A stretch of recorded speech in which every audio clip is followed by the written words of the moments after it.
Real kissing is finally available in virtual reality. Don't accidentally hire a North Korean hacker.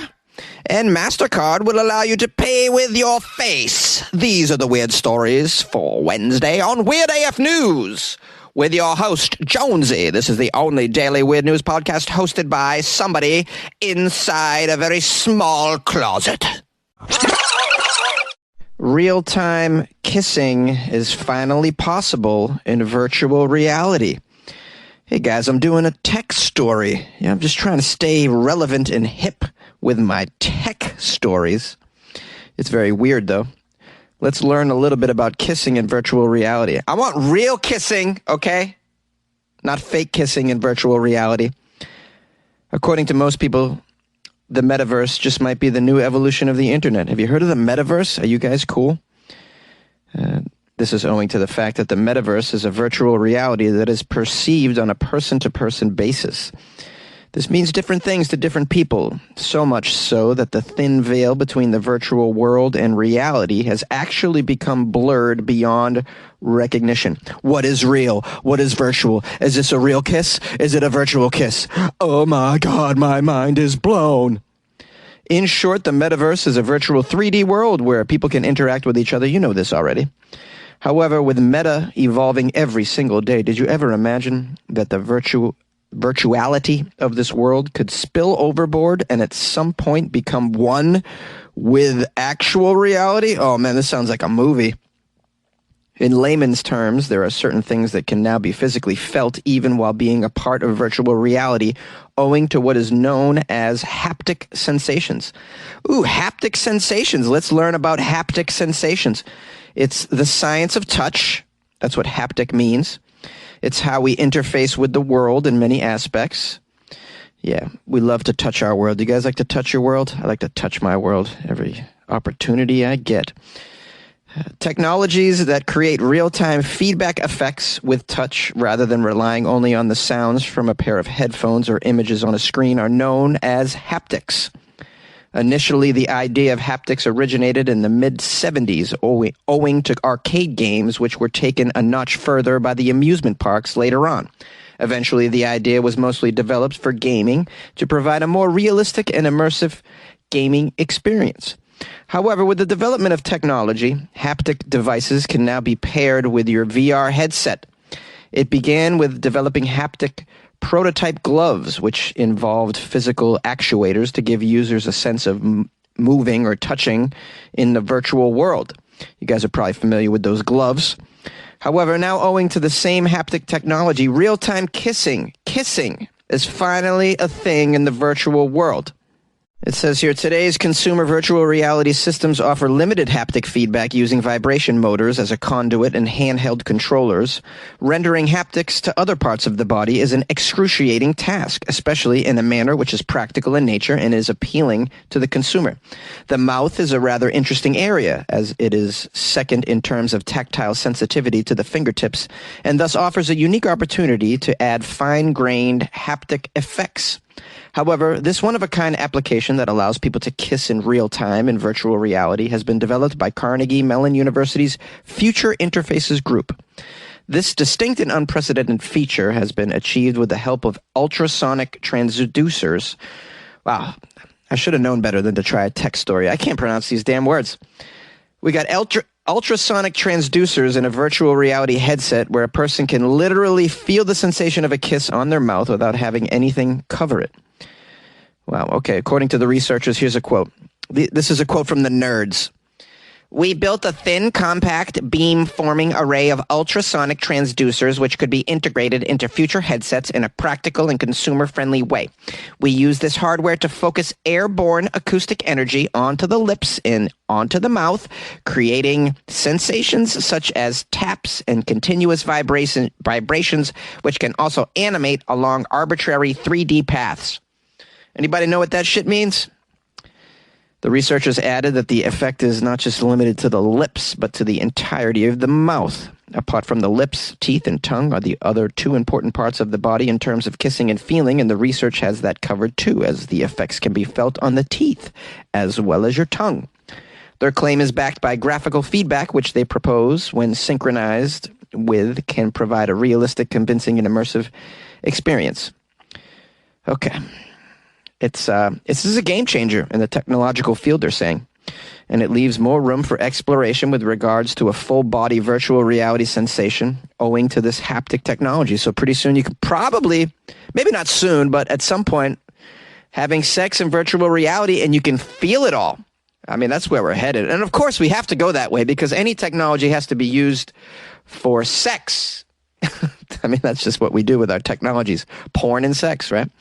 Come on, you calling me crazy? You know I'm right. It says here, from building offices in the metaverse to creating a never-thought VR headset that allows people to kiss each other, there is no stopping this field of technology from branching out and taking us on journeys that we never dreamt of. Yes, this is going to go that way. I know nothing about virtual reality. I've spent very little time there. I don't have one of those headsets. A lot of my friends do. And they're in there. They're even doing comedy shows in there. One of my buddies makes a bunch of money doing virtual reality comedy shows in the metaverse. So, I mean, there's a future for it, I'm sure. All sorts of stuff is happening in there, and more stuff is going to happen in there, such as making out and maybe making a baby. I don't know. What's possible? The FBI wants you to not hire a North Korean hacker. What a party pooper the FBI is. I was going to hire a North Korean hacker this weekend. Oh, well, why shouldn't I hire a North Korean hacker? Let's find out. U.S. officials have warned businesses against accidentally hiring IT staff from North Korea. Okay, so people are accidentally hiring North Korean hackers. They say that rogue freelancers are taking advantage of remote work opportunities to hide their true identities and earn money for North Korea. Oh, boy. And if you give money to North Korea, you know you're giving money to a bad person. So there was an advisory issued by the State and Treasury Departments and the FBI this week that said the effort was intended to circumvent U.S. and UN sanctions. They're trying to bring in money for North Korea's nuclear weapons and ballistic missile programs is what's going on here. These hackers. The officials say companies who hired and paid such workers may be exposing themselves to legal consequences for sanctions violations. Oh, no, if you hired one of these hackers, you didn't even know it, you could be exposing yourself to some sanctions violations and be sued. Oh, boy. That doesn't seem fair. I mean, if you didn't know, some of these hackers are just, they're supremely experienced. It's a very complicated situation. I don't even know how you would suss them out so easily. They're very good at what they do. It says here there are thousands of DPRK IT workers, both dispatched overseas and located within the DPRK, generating revenue that is sent back to the North Korean government. It doesn't tell me what DPRK stands for. Sounds important. Sounds like a place where we shouldn't have people remitting funds back to the North Korean government. Oh, I am up in arms. Here's a quote from somebody who's in charge of some shit. These IT workers take advantage of existing demands for specific IT skills, such as software and mobile application development, to obtain freelance employment contracts from clients around the world, including in North America, Europe, and East Asia. The North Korean workers pretend to be from South Korea, Japan, or other countries. Then they laid out a series of red flags that employers should watch out for before you hire a hacker inadvertently. Okay, you guys shouldn't hire someone in your IT department who's applying remotely if they refuse to participate in something like a video call, or they request that you pay them in a virtual currency. Oh, big red flag there. They want some Bitcoin instead of real coin.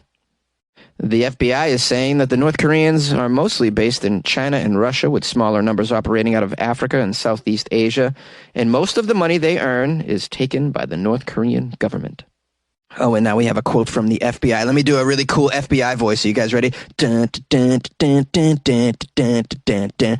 Hiring the North Koreans poses many risks, ranging from theft of intellectual property, data, and funds, to reputational harm and legal consequences, including sanctions under both U.S. and United Nations authorities. Dun, dun, dun, dun, dun, dun, dun, dun. Sponsored by the FBI.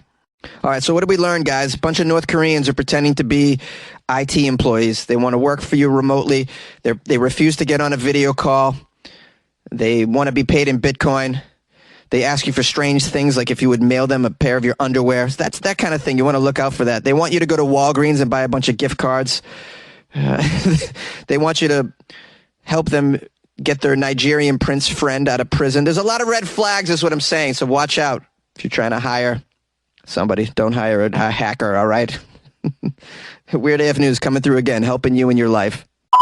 You like podcasts? You're listening to my podcast. Maybe you thought to yourself, I'd like to make a podcast. Too difficult. No, not with Anchor. Anchor has free creation tools that allow you to record and edit your podcast from your phone or your computer.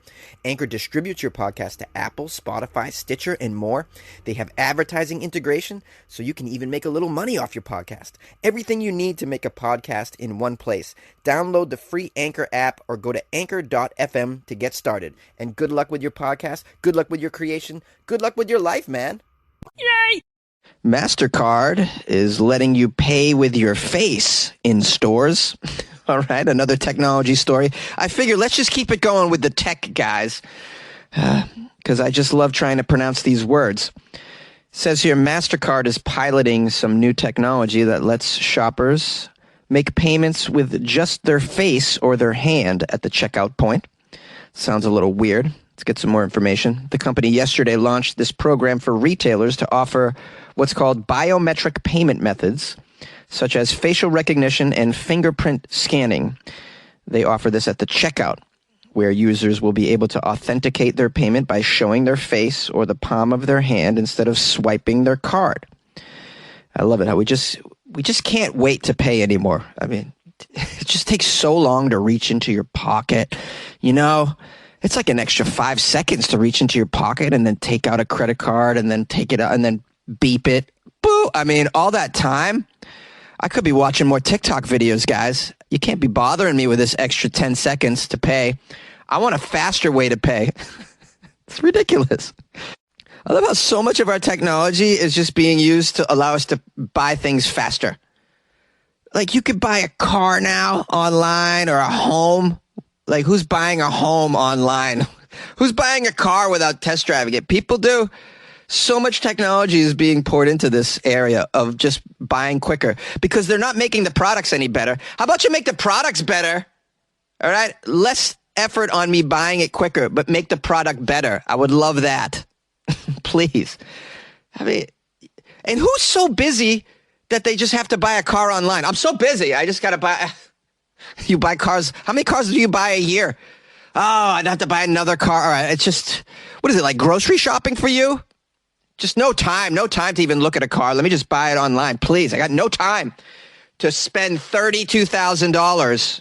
I need to do it in 5 minutes. I don't understand this at all. The kind of people that are just so busy, they buy a home online. But I don't know. There's worlds out there that I just don't understand. Let's try and understand it, guys. Okay, this program has already gone live in 5 St. Marsh grocery stores in Sao Paulo, Brazil. I've never heard of that. St. Marsh, it's a grocery store chain, I guess, in Brazil. Mastercard says it plans to roll it out globally later this year so you can pay with your nose hairs. Pretty cool. Here's a quote from Mastercard's president of cyber. Ooh, what a cool title. I'm the president of cyber. All the research that we've done has told us that customers just love biometrics. They want making a payment at a store to be as convenient as opening their phone. It says here about 1.4 billion people are expected to use facial recognition technology to authenticate a payment by 2025, more than doubling from 671 million in 2020, according to a research group. All these people just want to pay with their face. I don't know. It's never been a dream of mine to buy a bag of Cheetos with my forehead. I don't know. Maybe I'm not setting the bar high enough, guys. Now, you want to know how this works? Well, to sign up on MasterCard, you take a picture of your face or you scan your fingerprint to register it with an app. This is done either on your smartphone or at a payment terminal. You can then add a credit card, which get links to your biometric data, also known as your pretty face. It's similar to the technology that's being trialed by Amazon in the U.S., they say. MasterCard says it plans to bring the program to the U.S., Europe, and the Middle East and Asia at a later date.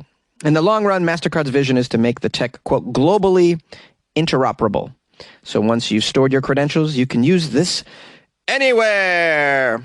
The feature could integrate with loyalty schemes and make personalized recommendations based on previous purchases. Isn't that nice? It allows them to try and sell you more things that you don't need. That's something we should celebrate. Yeah, take more of my information. Take more of my face. Do what you will with it. Of course, the use of biometric information for payments raises a host of concerns around privacy and how this data gets collected. But Mastercard assures you all the data customers enter into the system is encrypted in such a way that their privacy is never compromised. What about North Korean hackers, bro? These guys are out there. Mastercard's biometric tools could one day help with the development of payments for the metaverse. Ooh, we're back to the metaverse, guys. That's what they say. What we are working towards is the metaverse. They want to make you buy things easier in the metaverse. By the way, have you seen what the property values are in the metaverse? People are buying property in virtual reality for like hundreds of millions of dollars. That blows my mind, too. I'm trying to just understand all this, guys. I don't know about you. I think this is where it's headed, guys. Spending all our time and money in the metaverse. I think another feature they're looking into is allowing users to select and buy items in the metaverse using nothing but their eyes. Wow. What if you look at the thing in a wrong way and you buy it? You didn't mean to buy it. I was just looking. I wasn't buying. I was just trying to look. Oh, I just bought it again. Hey, thanks, weirdos, for spending some more time with me and the show. Appreciate it. Hope you enjoyed the episode. Got a little tech crazy. I very rarely do that, so that was fun. I got to give thanks and praise to Chaz in Maine, who bought me coffee and wrote me a very lovely note. Chaz wrote, "Always a great way to start my day. Cheers, Jonesy." Yeah, so cheers to you, Chaz in Maine. Super appreciate that. I love my people in Maine. You know I'm from New England, right? Everybody aware of that? I've spent a lot of time in Maine. Yeah, I'm not trying to brag, but, spent a lot of time with some Maynards, man. Pretty nice, laid-back people, I have to say. They call Maine vacation land? It's called vacation land. I was never quite sure why. That always seemed to confuse me. Because Florida sort of seemed like vacation land to me. A lot of people go to Florida from New England to vacation. Everybody up there goes down to Florida. I always thought that was vacation land. No, apparently Maine vacation land. I don't know how that happened.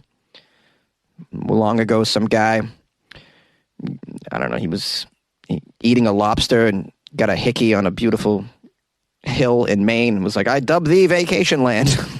I'm having the best time. Anyways, I love Maine. And thank you again, Chaz, for buying me coffee. If you guys would like to buy me coffee, go to weirdafnews.com. Just click on the banner. Also, you can join the Patreon there. That's a way to support the show. Patreon.com/weirdafnews. I put a bunch of stuff in there yesterday, including some amazing videos and articles. Always just extra weird stuff that I come across. Stuff that I like, including the song that I'm obsessed with right now. I put that in there as well. So if you guys want to, I know some of you are like, I'd like to know what Jonesy, what else he's into. Well, the Patreon will show you what else I'm into. Yeah.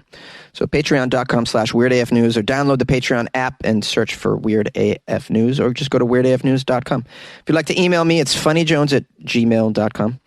You can call the show 646-450-2012. I'm going to publish a couple calls after this, by the way, just FYI. One of those calls is from a teacher in Texas who she weighed in on the story I did yesterday about a middle school student being accused of sexual harassment for misusing gender pronouns. She gave some pretty fascinating insight into it from a teacher's standpoint. I thought it was very valuable, and I'm going to publish that after this. So maybe stick around, listen to that. And if you have an opinion on it, call the show as well. I'd like to hear various points of view. All points of view are welcome, to be honest. Just don't say the F word when you call, please. But yeah. And of course, you can always email me what you think as well. And if you don't want me to publish something on air or read your email, just write that, and I have no problem doing that as well. All right, I love you guys. I hope you're having a lovely day, night, morning, whatever it is. Yeah, I'm here for you 5 days a week. You can count on that. Hey, Jonesy. This is Becca from New Braunfels, Texas. I was just listening to your podcast about the middle school kids who got in trouble at school for using the wrong pronouns with a fellow classmate. And as a teacher, I have watched this cultural change happen, and it has been interesting, unsettling, bizarre, confusing, so many different things. Leaving aside the issue of those particular students, what I see happening is I see many young people trying to grapple with who they are, what they are, how they feel about themselves, how they want to be perceived in society. And these days, changing your pronouns, changing your name is one of the apparently acceptable ways to do that. And what I see happening with families is I see a lot of parents freaked out by the fact that their assigned female at birth child has decided that they are not female and they wish to be going by they or them or he, him, and they want to change their names. And it's bizarre because as a teacher, there I am with the parent going, do not call my child by blah, blah, blah, blah, blah. And the kid, the person I actually have the relationship with, going, no, my name is blah, blah, and use they, them, or he, him. And it is a weird spot as a teacher to be put in because obviously parents can cause a lot of trouble for teachers, and so can teenagers. And I have to deal with that teenager every single day, and I have to try and teach that person every single day. And I don't know what to do about the gender issue, and I don't know what to do about those pronouns. I just know that I need to get along with people, and I wish more people would think about that before they get all up in arms about any number of issues. It's like, really? Is it any of your business, first of all? And is anybody getting hurt, second of all? Is basically how I approach pretty much all of it. Anyway, that's just my 2 cents worth, Jonesy. Bye. Hey, Jonesy, it's Michael calling from Iowa City. I just wanted to congratulate you on the Boston Celtics moving on. That's right, beating the Bucks and moving on in the playoffs. That's terrific news for you, man. I know they were down for a while, and they evened things up, and to come from behind and beat them and go further in the playoffs, that's got to be making you mad, crazy happy. So congratulations to you. Also, on the Florida Friday episode, you mentioned that you were going to see Babyface. That is has been a great show. Kenneth Babyface Edmonds, man.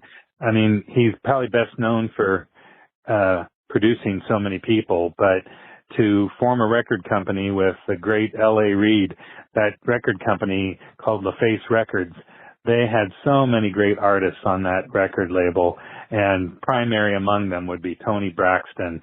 That primary record that she put out, her first record, was called Toni Braxton. Her debut album sold 10 million, and that's just got so many great hits on it that he helped co-write, and he produced the entire album. And when you think of all the songs that he's written and all the artists that he's produced for, we're talking people like Mariah Carey, Boyz II Men, Madonna, writing Take a Bow, and he wrote End of the Road and Water Runs Dry and I'll Make Love to You for Boyz II Men, and producing Whitney Houston, Aretha Franklin, Chaka Khan, Janet Jackson, Bruno Mars, just the greats, just incredible songs, incredible people. And, End of the Road and I'll Make Love to You, each one of those set a record for the most number of weeks at number 1 on the Billboard chart. And after setting a record for one of those 2 songs, then the next one comes out a year later and breaks the record the previous one had for the number of weeks at number 1. pretty incredible record. But to write and produce for people like Johnny Gill, Bobby Brown, Tevin Campbell, Pebbles, as I think maybe I mentioned her already, but just greats like Aretha Franklin and As Yet. I mean, the list just goes on and on. The number of people he produced for, it's just amazing. So that had to have been a great show because he was a great artist in his own right. So I'm jealous of you, man, and I'm sure the show was great, and I'm sure you enjoyed it a lot. So I hope you had a great weekend. I know you did with between that and the Celtics winning, so I hope you enjoyed it.